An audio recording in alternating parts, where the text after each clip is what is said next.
Assalamualaikum warahmatullahi wabarakatuh. Perkenalkan kami dari kelompok 4. Kali ini kami akan menjelaskan materi pertemuan ke-8 pengantar manajemen ini yang berjudul pengantar manajemen SDM atau MSDM. Jadi pertama-tama saya akan menjelaskan tentang pengertian manajemen SDM ini. MSDM atau manajemen sumber daya manusia adalah, menurut Mondi, adalah pemanfaatan para individu untuk mencapai tujuan-tujuan organisasi. Tujuan manajemen sumber daya manusia ini atau MSDM adalah meningkatkan kontribusi produktif para karyawan bagi organisasi secara strategik, etis, dan bertanggung jawab sosial. SDM merupakan aset yang harus dikelola secara cermat dan sejalan dengan kebutuhan organisasi. Kemudian, apa itu perbedaan MSDM dengan manajemen personalia? Dalam secara istilah, manajemen personalia terkandung pengertian bahwa karyawan atau personalia hanya dianggap sebagai salah satu faktor produksi saja, yang tenaganya harus digunakan secara produktif bagi pencapaian untuk tujuan perusahaan. Sedangkan dalam istilah MSDM, terkandung pengertian bahwa karyawan atau SDM yang ada dalam perusahaan merupakan aset, yaitu sebuah kekayaan yang berharga bagi perusahaan, sehingga harus dipelihara dan dipenuhi kebutuhannya dengan baik. Kemudian tujuan-tujuan MSDM. Tujuan-tujuan MSDM ini dibagi menjadi 4, yaitu tujuan organisasional, tujuan fungsional, tujuan kemasyarakatan, dan tujuan personal. Selanjutnya yaitu penjelasan mengenai tujuan organisasional, di mana tujuan tersebut adalah memastikan bahwa MSDM berkontribusi pada efektivitas organisasional, di mana Departemen SDM membantu para manajer untuk mencapai tujuan-tujuan dalam organisasi, sedangkan para manajer tetap bertanggung jawab penuh atas para bawahannya. Departemen SDM hanya memberikan dukungan dalam hal-hal yang terkait dengan pengelolaan SDM. Kemudian mengenai tujuan fungsional, di mana tujuan tersebut adalah menjaga kontribusi Departemen SDM dalam tingkat yang layak bagi kebutuhan-kebutuhan dalam organisasi. Nah, sumber-sumber daya akan terbuang percuma jika MSDM tidak direncanakan secara optimal sesuai dengan kebutuhan organisasi tersebut. Tujuan yang selanjutnya adalah tujuan kemasyarakatan, di mana dalam tujuan ini bersikap etis dan bertanggung jawab sosial terhadap kebutuhan-kebutuhan serta tantangan masyarakat sembari untuk meminimalkan dampak negatif dari tuntutan tersebut bagi suatu organisasi. Untuk tujuan yang keempat yaitu mengenai tujuan personal, di mana tujuan tersebut adalah membantu para karyawan mencapai tujuan-tujuan pribadi mereka sejauh dengan tujuan mendorong kontribusi individual bagi organisasi. Lalu bagaimana sih untuk mencapai tujuan tersebut, di mana hal tersebut akan terjadi apabila karyawan dipelihara, dipertahankan, serta diberikan motivasi. Dan apabila hal tersebut tidak dilaksanakan, kinerja dan kepuasan karyawan akan menurun, serta karyawan bisa saja meninggalkan suatu organisasi tersebut. Jadi fungsi-fungsi MSDM ini menurut tokoh ekonomi ya, Weber dan Davis tahun 96 meliputi, kalau bisa dirangkum, awal, proses, dan akhir. Awal ini meliputi ketika perekrutan anggota, seleksi anggota, dan lalu dengan anggota yang ada kira-kira jabatan yang tepat yang mana. Jadi awal itu kurang lebih seperti itu ya teman-teman, melihat dari sumber dayanya. Dan untuk proses dan evaluasi ini mereka satu kesatuan ya. Jadi untuk fungsi MSDM ini dalam bentuk proses dan evaluasi, jadi atau pengembangan ya. Jadi pertama yang harus dilihat itu proses kerja, dari mulai pelatihan, pengembangan, perencanaan karir, dan mungkin ketika ada karyawan yang jelek bisa kita PHK, yang itu termasuk dalam penilaian kerja. Kalau bisa didetailkan lagi, dari mulai seleksi, manajer bertanggung jawab ya membuat sebuah agenda seleksi dan melakukan analisis pekerjaan untuk menentukan pekerjaan yang spesifik. Jadi misalkan dapat dari lulusan biologi nanti ditempatkan di lab seperti itu. Dan membuat rencana, serta juga rencana ini sasarannya siapa. Begitu teman-teman. Dan untuk pengembangan sumber daya manusia, jadi ketika sudah dapat karyawannya, bagaimana kalau kita training lagi?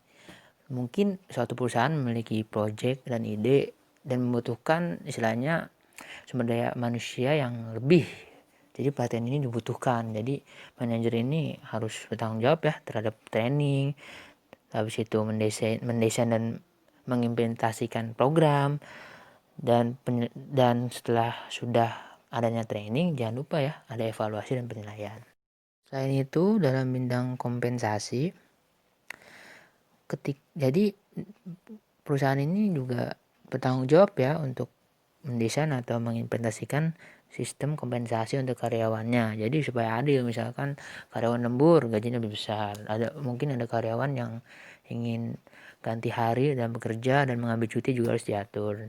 Itu yang pertama. Dan kedua, ada karyawan dan hubungan dengan perburuhan. Jadi antara organisasi dan serikat pekerja ini harus ada yang melayani dan mendesain sistemnya supaya disiplin dalam menangani keluhan. Jadi ketika teman-teman mungkin ntar karyawan bisa, gaji saya kurang gitu. Nah, udah ada sistem yang mengatur, jadi aspirasinya bakal terdengar.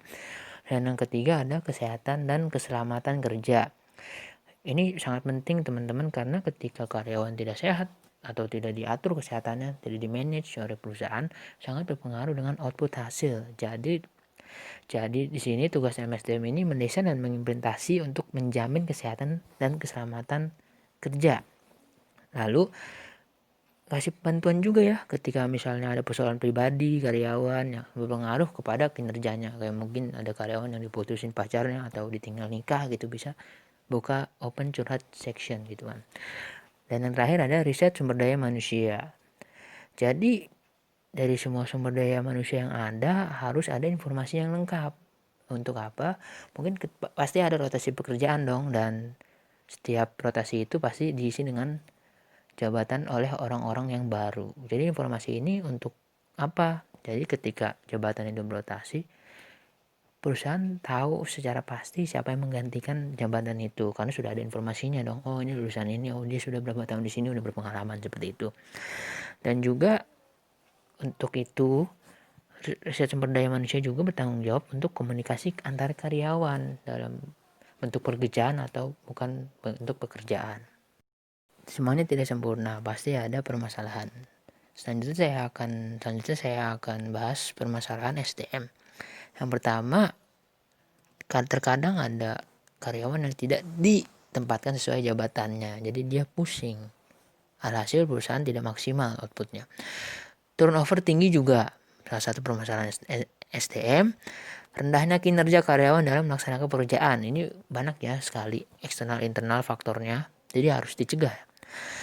Lalu pembuangan waktu yang tidak efektif dalam melaksanakan pekerjaan. Jadi tugas para manajer ya mengatur jam istirahat juga jam kerja supaya efektif, tidak memberatkan juga. Dan diskriminasi dalam memperlakukan karyawan. Ini harus dihindari ya untuk teman-teman manajer, karena ketika ada diskriminasi, karyawan tersebut bahkan menerima masalah internal ya. Nanti dia pekerjaannya tidak maksimal. Dan angka kecelakaan kerja yang tinggi. Nah, untuk beberapa perusahaan yang misalkan berbentuk proyek besar seperti mobil gitu-gitu, memang harus ada keselamatan kerja ya yang harus benar-benar diikuti, karena bisa sangat berbahaya untuk keselamatan. Dan untuk yang ketujuh, ketidakadilan dalam pengupahan. Ini berhubungan erat ya dengan buruh, karena kadang-kadang gajinya tidak sesuai. Dan yang terakhir adalah ketidakberdayaan karyawan. Berikutnya, manajemen kompensasi. Kompensasi merupakan sesuatu yang diterima karyawan sebagai penukar dari kontribusi jasa mereka pada perusahaan, menurut Walter Webe dan Keith Davis. Tujuannya adalah memperoleh karyawan yang berkualifikasi, mempertahankan karyawan yang ada, menjamin keadilan, penghargaan terhadap perilaku yang diinginkan, memfasilitasi pengertian antara pihak manajemen dan karyawan. Jenis kompensasi ada pembayaran langsung dan pembayaran tidak langsung. Pada pembayaran langsung ada gaji pokok, yaitu upah dan gaji. Gaji variabelnya bonus, insentif, kepemilikan saham. Pada pembayaran tidak langsung ada tunjangan, asuransi kesehatan, liburan pengganti, dana pensiun, dan lainnya. Faktor yang mempengaruhi kompensasi. Pertama, ukuran organisasi perusahaan, keuntungan atau laba yang diperoleh perusahaan. letak geografis perusahaan berada, filosofi manajemen kompensasi atau pembayaran saat ini, jenis industri, spesifikasi atau keahlian mengerjakan suatu pekerjaan, lalu tingkat partisipasi karyawan yang ditunjukkan oleh kinerja, dan berapa lama berada dalam perusahaan. Kemudian tentang balas jasa berdasarkan merit. Merit pay adalah pembayaran imbalan yang dikaitkan dengan kinerja. Semakin tinggi kinerja, maka semakin tinggi imbalan yang dibayarkan. Konsep merit pay merupakan sistem pembayaran yang mengkaitkan imbalan dengan prestasi kerja karyawan. Antara lain, pembayaran yang didasarkan prestasi merupakan sistem pembayaran reguler di mana pekerja harus dievaluasi secara reguler kinerjanya. Sebelum menerapkan sistem merit pay, beberapa pertanyaan yang harus dijawab adalah apakah pembayaran dinilai oleh karyawan, apakah sasaran yang dicapai dibayar berdasarkan kinerja, apakah nilai-nilai perusahaan menguntungkan bagi sistem pembayaran kinerja, dapatkah kinerja diukur dan dievaluasi, bagaimana bayaran yang akan dikaitkan dengan kinerja berupa peningkatan jasa, bonus, komisi, insentif, apakah sumber keuangan organisasi memadai, tahapan apa yang ditempuh untuk memantau atau mengendalikan sistem, tahapan apa yang ditempuh manajemen dan karyawan agar mempunyai komitmen terhadap sistem. Kemudian perencanaan dan pengembangan karir. Karir menurut Werther dan Kate Davis adalah semua pekerjaan yang dipegang oleh seseorang dalam pekerjaannya. Terdapat faktor-faktor yang terkait dengan karir. Terdapat 5, yaitu pertama, keadilan dalam karir, kedua, perhatian dan peran penyelia atau supervisor dalam karyawan, ketiga, kesadaran tentang kesempatan, keempat, minat karyawan, dan yang terakhir, tingkat kepuasan karir berdasarkan usia dan kedudukan karyawan.